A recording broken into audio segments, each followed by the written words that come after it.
the flame, and you have to pull out. It's exactly like that.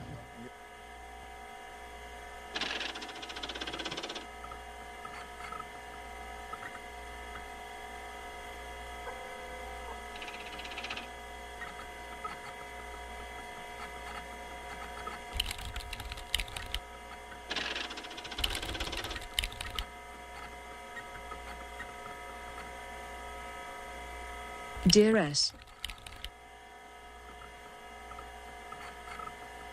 Thank you again for agreeing to the portrait and interview series. Like many others, I have been both surprised and pleased by your recent meteoric rise to prominence. Do your projects speak to us on a primeval level?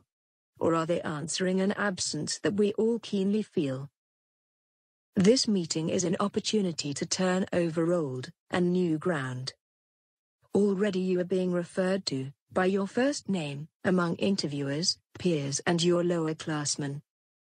As they will be our readers, we must discuss the specific conditions of intimacy of your portrait.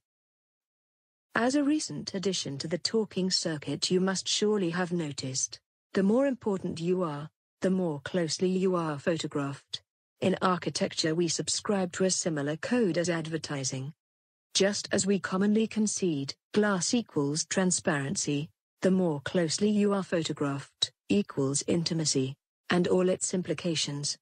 Closeness, knowing, a myth of connection, is reinforced by the seeming ability to contact almost anyone in the world instantly, and publicly. There is a black silence, when no one talks back. Best. M. M has sent an appointment. Does S accept?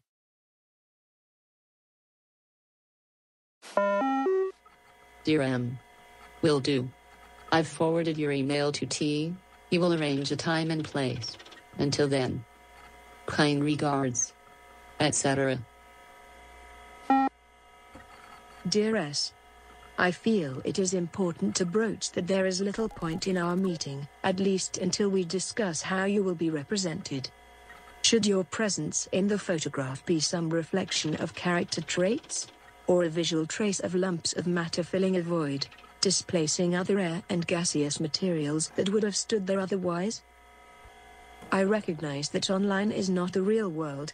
But it is, when it becomes a holder of identity, through which others, including myself, know you both intimately, and in the awe of great distance and height.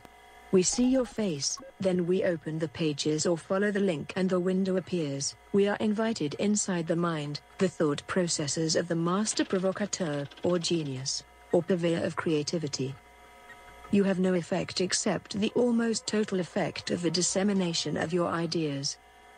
You, the architect, the curator. How do you wish to be seen? M. Dear M. I was taken aback by your implicit criticism, but I believe I can follow suit. If I am as you have described, then I am a very late accessory to star architects, or represent an addition to that moving constellation. That is, the more recent star architects. The architect diagrammers, the global urban planners. I will not pretend this is not something I have asked for, but in stepping into a role that is so keenly desired, I have certain civic obligations. The function of the star architects is not sculptural as it appeared in its early manifestations. That was a sleight of hand, the same that I must perform. Not to produce translatable forms, or novelty, but to show you where to direct your attention. Kind regards. S. Dear S.